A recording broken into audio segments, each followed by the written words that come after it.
പുതിയൊരു വീഡിയോയിലേക്ക് സ്വാഗതം. Canon E4570 എന്ന പ്രിൻ്ററിൻ്റെ സ്കാനർ ഡ്രൈവർ എങ്ങനെ ഡൗൺലോഡ് ചെയ്ത് ഇൻസ്റ്റാൾ ചെയ്ത് ഉപയോഗിക്കാമെന്നതിനെക്കുറിച്ചുള്ളൊരു വീഡിയോ ആണ്. വീഡിയോ കാണുന്ന മുമ്പ് ചാനൽ ഒന്ന് സബ്സ്ക്രൈബ് ചെയ്യുക, ഫോളോ ചെയ്യുക, കമൻറ്റ് ചെയ്യുക, ഷെയർ ചെയ്യുക. നേരെ വീഡിയോയിലോട്ട് പോകാം. ഈ മോഡലിന് പ്രത്യേകിച്ചൊരു സ്കാനർ ഡ്രൈവർ വരുന്നില്ല. നിങ്ങൾ ആൾറെഡി പ്രിൻ്റർ ഡ്രൈവർ ഇൻസ്റ്റാൾ ചെയ്യുന്ന കൂടെ തന്നെ അതിൻ്റെ സ്കാനർ ഡ്രൈവറും ഇൻസ്റ്റാൾ ചെയ്യും. അതേപോലെ സ്കാൻ ചെയ്യാനുള്ള സോഫ്റ്റ്വെയറും ഇൻസ്റ്റാൾ ആവുന്നതാണ്. അപ്പോൾ പ്രിൻ്റർ ഡ്രൈവർ എങ്ങനെ ഇൻസ്റ്റാൾ ചെയ്യാം, ഡൗൺലോഡ് ചെയ്ത് ഇൻസ്റ്റാൾ ചെയ്യുക എന്നുള്ളത് ഞാൻ മറ്റൊരു വീഡിയോയിൽ പറഞ്ഞിട്ടുണ്ട്. ഇതിനു വേണ്ടി ഒന്നുകൂടി ഞാൻ റിപ്പീറ്റ് ചെയ്ത് കാണിച്ചു തരികയാണ്. പ്രത്യേകം ശ്രദ്ധിക്കുക, അതിനാദ്യം നിങ്ങൾ കമ്പ്യൂട്ടറും പ്രിൻ്ററും തമ്മിൽ കേബിൾ കണക്റ്റഡ് ആയിരിക്കണം. അതിനുശേഷം കമ്പ്യൂട്ടറിൽ ഏതെങ്കിലും ഒരു ബ്രൗസർ ഓപ്പൺ ചെയ്യുന്നു. ഗൂഗിളിൻ്റെ ഹോം പേജ് എടുത്തതിന് ശേഷം Canon സപ്പോർട്ട് ഇന്ത്യ എന്ന് ടൈപ്പ് ചെയ്ത് സെർച്ച് ചെയ്യുക. ഇതിൽ ഫസ്റ്റ് കാണുന്ന സൈറ്റ് തന്നെ ഓപ്പൺ ചെയ്യുക. ഇവിടെ നിങ്ങൾക്ക് കാണാൻ സാധിക്കും സെർച്ച് ബൈ മോഡൽ നെയിം എന്നുള്ളത്. അവിടെ നമ്മളെ പ്രിൻ്ററിൻ്റെ മോഡൽ ടൈപ്പ് ചെയ്ത് കൊടുക്കുക, E4570 എന്നുള്ളത്. അപ്പോൾ താഴെ അതിൻ്റെ പേര് വരുന്നതാണ്. ജസ്റ്റ് അതൊന്ന് സെലക്ട് ചെയ്യുന്നു. അത് സെലക്ട് ചെയ്യുമ്പോൾ നെക്സ്റ്റ് പേജിലോട്ട് പോകും. ഇവിടെ നമ്മൾ പ്രിൻ്ററിൻ്റെ പ്രിവ്യൂ ഫോട്ടോ കാര്യങ്ങളൊക്കെ കാണാവുന്നതാണ്. ഇവിടെ താഴോട്ട് വരുന്ന സമയത്ത് ആദ്യം ചെയ്യാനുള്ളത് നിങ്ങൾ ഓപ്പറേറ്റിംഗ് സിസ്റ്റം ഏതാണോ അത് നിങ്ങൾ സെലക്ട് ചെയ്യണം. അപ്പോൾ ക്ലിക്ക് ചെയ്യുന്ന സമയത്ത് ഇതേപോലെ കുറേ വിൻഡോസിൻ്റെ വെർഷൻ ഉണ്ടാവും, മാക്കിൻ്റെ വെർഷൻ ഉണ്ടാവും. ഇതിൽ നിങ്ങൾക്ക് ഈ ബ്രാക്കറ്റിൽ ഡിറ്റക്റ്റഡ് എന്ന് കാണിക്കുന്നത് കാണാൻ സാധിക്കും. ജസ്റ്റ് അതൊന്ന് സെലക്ട് ചെയ്യുക, അതായിരിക്കും നിങ്ങൾ വോയിസ് വരുന്നത്. അപ്പോൾ അത് സെലക്ട് ചെയ്തതിന് ശേഷം ജസ്റ്റ് ഈ സെർച്ച് എന്നുള്ളത് ക്ലിക്ക് ചെയ്യുമ്പോൾ ഈ പേജ് ഒന്ന് റീലോഡ് ആവുന്നതാണ്. അതിനുശേഷം താഴെ നിങ്ങൾക്ക് ഇവിടെ കാണാൻ സാധിക്കും ഡൗൺലോഡ് ചെയ്യാനുള്ള ഫയൽ ഉണ്ട്. അത് ജസ്റ്റ് ക്ലിക്ക് ചെയ്യുക. അപ്പോൾ നെക്സ്റ്റ് പേജിലോട്ട് പോകും.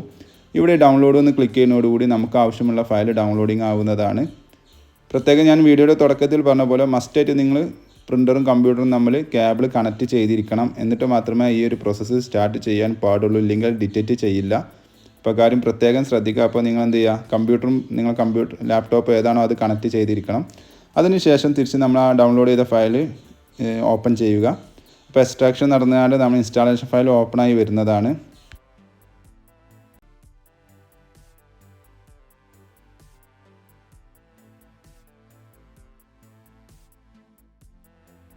ഇവിടെ നെക്സ്റ്റ് എന്നുള്ളത് ക്ലിക്ക് ചെയ്താൽ മാത്രമേ മുന്നോട്ട് പോവുകയുള്ളൂ. അപ്പോൾ ഞാൻ ജസ്റ്റ് നെക്സ്റ്റ് എന്നുള്ളത് ക്ലിക്ക് ചെയ്തിട്ടുണ്ട്. പിന്നെ ചോദിക്കുന്നത് നമ്മൾ റെസിഡൻസ് ഏരിയയാണ്. അത് ഞാൻ ഏഷ്യ എന്നുള്ളത് ക്ലിക്ക് ചെയ്തിട്ടുണ്ട്. എന്നിട്ട് നെക്സ്റ്റ് എന്നുള്ളത് ക്ലിക്ക് ചെയ്യുന്നു. വീണ്ടും ഇവിടെ യെസ് എന്നുള്ള സെലക്ട് ചെയ്യുക. അപ്പോൾ നമ്മുടെ പ്രിൻ്റർ നമ്മൾ കേബിൾ കണക്റ്റഡ് ആണെങ്കിൽ ഇവിടെ പ്രിൻ്റർ ലിസ്റ്റ് ചെയ്ത് വരുന്നതാണ്.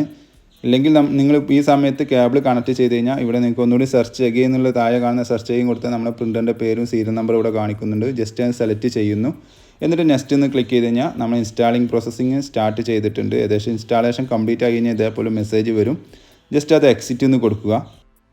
അതിനുശേഷം നമുക്ക് സ്കാൻ ചെയ്ത് നോക്കാം. അതിനാദ്യം നമുക്ക് സ്കാൻ ചെയ്യാനുള്ള ആവശ്യമുള്ള ഡോക്യുമെൻ്റ് എടുക്കുക. അത് നിങ്ങൾക്ക് സ്കാനർ ഗ്ലാസ്സിലോ അല്ലെങ്കിൽ മുകളിൽ കാണുന്ന ADF യൂണിറ്റിലോ വെക്കാവുന്നതാണ്. ഇവിടെ ADF യൂണിറ്റ് മുകളിൽ നിങ്ങൾക്ക് കാണാൻ സാധിക്കും. ഇവിടെ വെച്ചാണ് നിങ്ങൾക്ക് സ്കാനിങ് ചെയ്യാവുന്നതാണ്. അതെങ്ങനെയാണ് ADF യൂസ് ചെയ്യേണ്ടതെന്ന് മറ്റൊരു വീഡിയോയിൽ ഞാൻ പറഞ്ഞതാണ്. നമ്മളിപ്പോൾ ഇൻസ്റ്റാൾ ചെയ്ത ആപ്ലിക്കേഷൻ ഇവിടെ ഇൻസ്റ്റാൾ ആയിക്കണോ ഇല്ല എന്നുള്ളത് ജസ്റ്റ് നോക്കാം. ഞാനിപ്പോൾ വിൻഡോക്ക് പ്രസ് ചെയ്ത് Canon യൂട്ടിലിറ്റീസ് പറഞ്ഞ ഫോൾഡർ ഓപ്പൺ ചെയ്തു.